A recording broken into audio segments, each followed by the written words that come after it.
Ontario has recently made some changes to Bill 132 of the Occupational Health and Safety Act.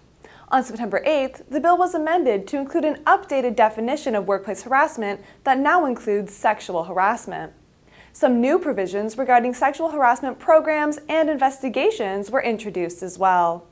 This bill amends the legislation to include not only that type of harassment, but workplace sexual harassment that's defined in two different ways: a course of vexatious conduct based on sex or sexual orientation, basically, or a course of conduct that involves, and I just have to look at it because it's so new, a sexual solicitation or advance by someone in a position of authority. The updated legislation requires employers to have alternative channels for reporting sexual harassment if they or a supervisor are the alleged harasser. The employer must communicate the corrective action and the results of the investigation with those involved and keep the names of the alleged victim and perpetrator confidential. We do see that as being thorny, potential,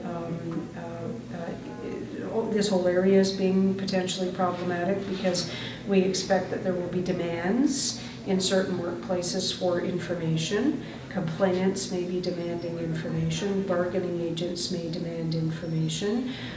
They may challenge the investigation if the information given to them about its contents, its results, the corrective action taken don't seem to be sufficient. And part of that is an expanded, at least in our view, an expanded role for the Ministry of Labour with respect to workplace harassment. And I don't suggest that the Ministry will necessarily be getting involved in investigating the merits of a workplace harassment complaint, but what Bill 132 does appear to provide for is a very high degree of oversight in the investigation process by the Ministry of Labour.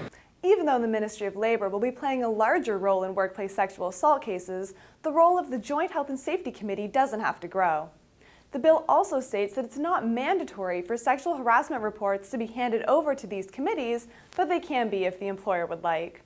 For Canadian Occupational Safety, I'm Amanda Siliker.